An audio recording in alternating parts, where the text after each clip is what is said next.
मानखुर्द गोवंडी भागामध्ये सध्या मिहीर कोटेच्या जे ईशान्य मुंबईचे महायुतीचे उमेदवार आहेत त्यांचा प्रचार सुरू आहे आणि या प्रचार रॅलीमध्ये भाजपचे नेते किरीट सोमय्या सुद्धा सहभागी झालेले आहेत।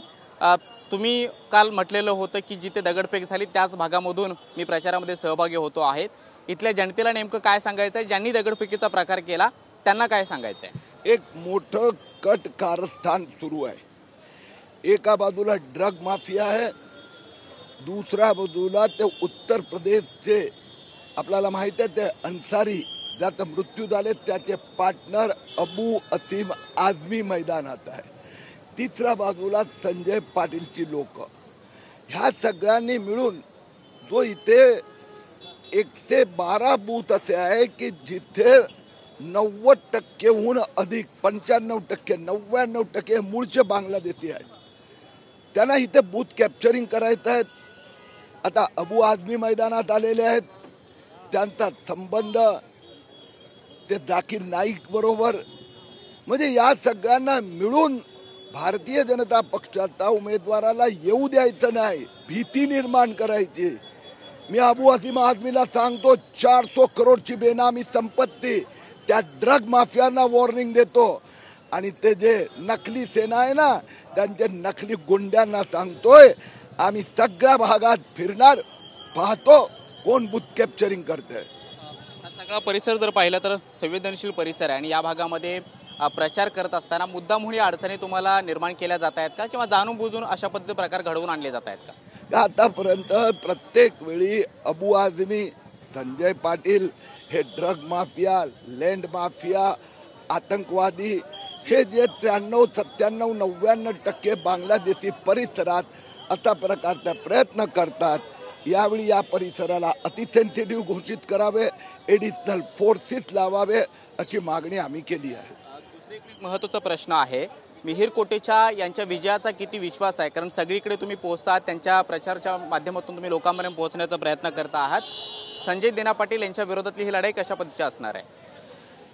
खरं म्हणजे आता गेल्या अनेक वर्ष 10 वर्ष इथे ह्या परिसरात आता भाजप, नरेंद्र मोदी, तुम्ही बघितलं ना, नकली सेनेचे नायक उद्धव ठाकरेंना पण 2019 मध्ये लोकसभा विधानसभा निवडणुकीत मोदीचाच झेंडा हातात घ्यावा लागला, कारण की त्या उद्धव ठाकरेंना माहीत होतं की अन्यथा त्याची डिपॉझिट जाणार। यावेळी आता त्याने सोनिया अम्मा जय श्रीराम हिंदुत्व विकलं आहे आणि आता सलाम वालेकुम करत बसले आहेत। त्यांना आता ईशान्य मुंबईचा मतदार असा धडा शिकवणार, डिपॉझिट कसं वाटतंय बघूया। थोडेसे वेगळे प्रश्न तुमच्यासाठी आहेत। थोड्याच वेळापूर्वी अनिल परब यांनी सुद्धा पत्रकार परिषद घेतली। काल मुंबईतल्या 2 महत्त्वाच्या उमेदवारी घोषित करण्यात आलेल्या आहेत। शिवसेनेकडून दक्षिण मुंबईची जागा ही यामिनी जावद्दा यांना देण्यात आलेली आहे, तर दुसरीकडे उत्तर पश्चिमची जागा ही रवींद्र वायकर यांना दिलेली आहे।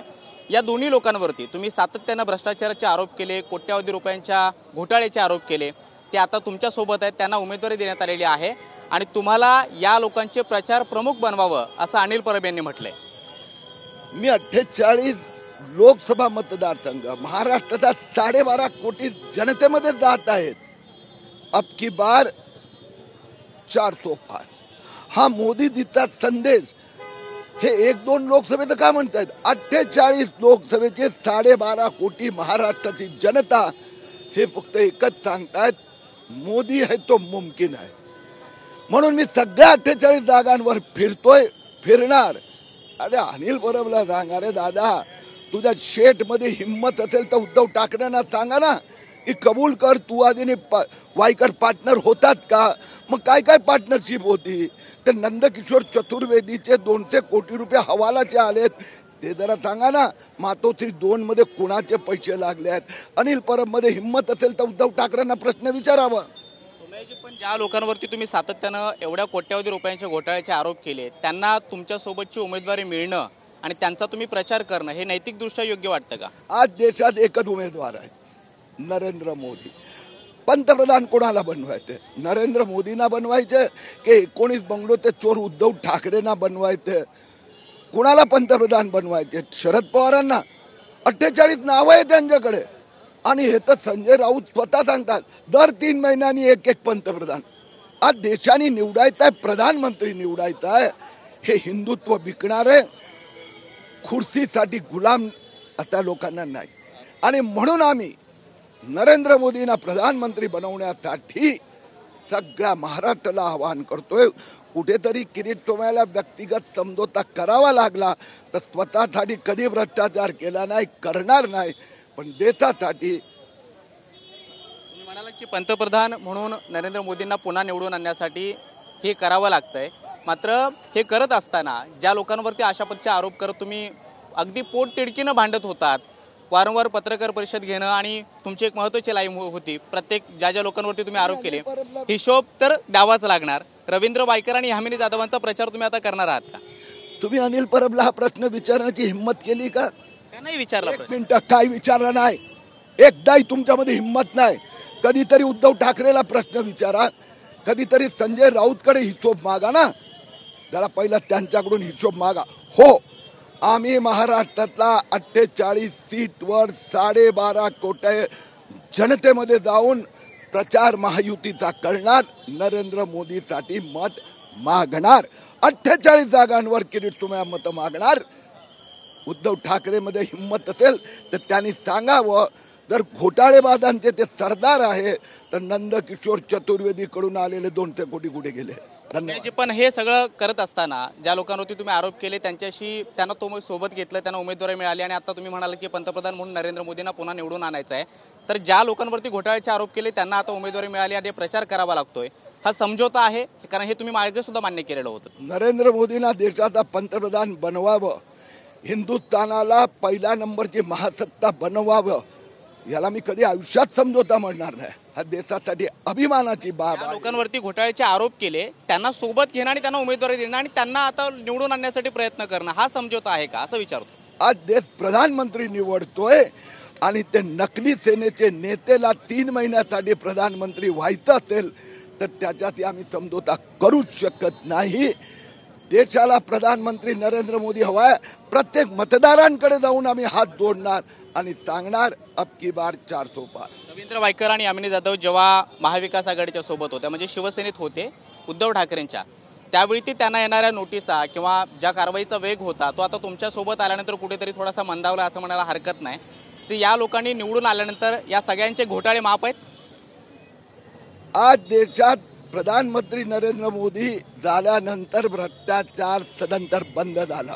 केलेल्या भ्रष्टाचारांचा काय?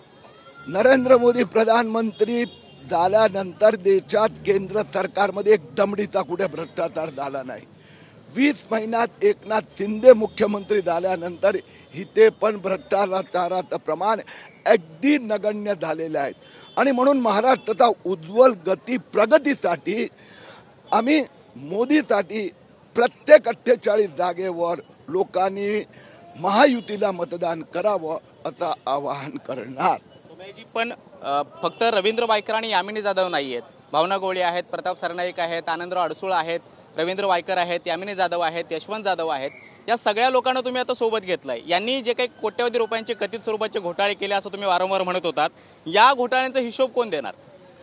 आम्ही 48 जागावर 12.5 कोटी जनतेला जाऊन आवाहन करतोय. त्यात काँग्रेसी पण असेल, त्यात नकली सेनेचा पण नातेवाईक असेल, त्यांना पण मोदीजींना पंतप्रधान करण्यासाठी, मजबूत नेतृत्व करण्यासाठी आम्ही प्रत्येक मतदाराला जाऊन आवाहन करणार आहेत. आता मतदार आपला सत्सद्बुद्धी प्रमाणे निर्णय घेणार आणि मोदींना पंतप्रधान बनवणार. तुम्ही 2च लोकसभेच्या जागा म्हणतोय, मी तर 48 जागेवर म्हणतोय. प्रधानमंत्री मोदीसाठी महाराष्ट्र मतदान करणार. माझा प्रश्न असा होता की यामिनी जाधव असतील, रवींद्र वायकर असतील, यशवंत जाधव असतील, भावना गवळी, आनंदराव अडसूळ, प्रतापराव सरनाईक, या लोकांवरती तुम्ही जे आरोप केले कोट्यवधी रुपयांच्या भ्रष्टाचाराचे आणि हिशोब द्यावाच लागेल असं वारंवार म्हटलं, या लोकांनी केलेल्या कथित स्वरूपाच्या घोटाळ्यांचे हिशोब आता तुमच्यासोबत आल्यानंतर कोण देणार? हा प्रश्न 27 वेळा तुम्ही आधीही विचारला, 28 वेळा मी उत्तर दिला.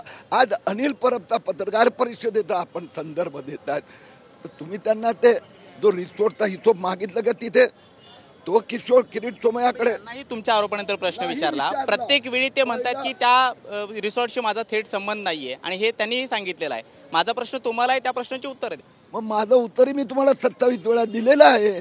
तुम्ही आज अनिल परबला हा विचारला का प्रश्न? जाऊन विचारा. आणि होय, मी आपल्याला सांगतोय ना, महायुतीच्या 48 उमेदवारासाठी तुम्ही मोदीला कमी करू नका, आमच्या कार्यकर्त्यांची ताकद कमी करू नका. आम्ही 48 जागांवर त्या 2 जागा पण येणारच, मोदीसाठी मत मागणार. रवींद्र वायकर आणि अमिनी जाधव यांच्यावरती जे आरोप केले तर अनिल परब म्हणाले की या लोकांनी बदनामी केली, त्या सोमय्यांनी आता प्रचारामधून उतरवून त्याची भरपाई करावी. तुम्ही करणार आहात? आधी पहिलं अनिल परबचा हिशोब बघा मी कसं घेतोय. पहिलं त्याला उत्तर देऊ द्या की तो दुसरा मधला रिसोर्ट तर तुटला आहे का, तोडला आहे का, तोडावा लागला का, हिशोब तर जनता घेणार. त्या उद्धव ठाकरे विश्वासघातकी गेल्या वेळी मोदीचा झेंडा घेऊन त्यांनी काही खासदार निवडून आले, आता त्याचे 2 खासदार येत आहेत का बघूया. एक महत्त्वाचा प्रश्न, ईशान्य मुंबईतून तुम्ही यापूर्वी खासदार राहिलेले आहात. परब असंही म्हणाले की ज्या किरीट सोमय्यांनी वारंवार भ्रष्टाचाराचे मुद्दे उपस्थित करून अनेक लोकांना बदनाम केलं, किंवा त्याची भरपाई म्हणून तरी त्यांना उमेदवारी मिळणं अपेक्षित होतं, मात्र तेही मिळाले नाही. अनिल परब जे आहे ना, त्याच्यासाठी सत्ता, त्याच्यासाठी रिसोर्ट, त्याच्यासाठी बेनामी पैसा सर्वस्व असेल. किरीट सोमय्यासाठी महाराष्ट्र आणि देश महत्त्वाचा आहे. ईशान्य मुंबईची खासदारकी, आमदारकी, नामदारकी हे महत्त्वाचं नाही आहे. ईशान्य मुंबई भाजपचा गड आहे, तिथून वर्षानुवर्ष भाजपचा खासदार निवडून येत आहेत. डॉक्टर सुब्रमण्यम स्वामी, जयवंतीबेन मेहता, प्रमोद महाजन, किरीट सोमय्या, मनोज कोटक यावेळी मिहिर कोटेच्या निवडून येणार. ज्या लोकांवरती घोटाळ्याचे आरोप झाले त्यांना उमेदवारी मिळणं, आणि आता या लोकांना जनता स्वीकारेल का? कारण एवढी त्यांची बदनामी झालेली आहे तुम्ही आरोप केल्यानंतर, की ती लोक सहजासहजी त्यांना स्वीकारतील. तुमच्या मनात अजून शंका आहे? म्हणून तर हा प्रश्न विचारतो. तुमच्या मनात अजून शंका आहे?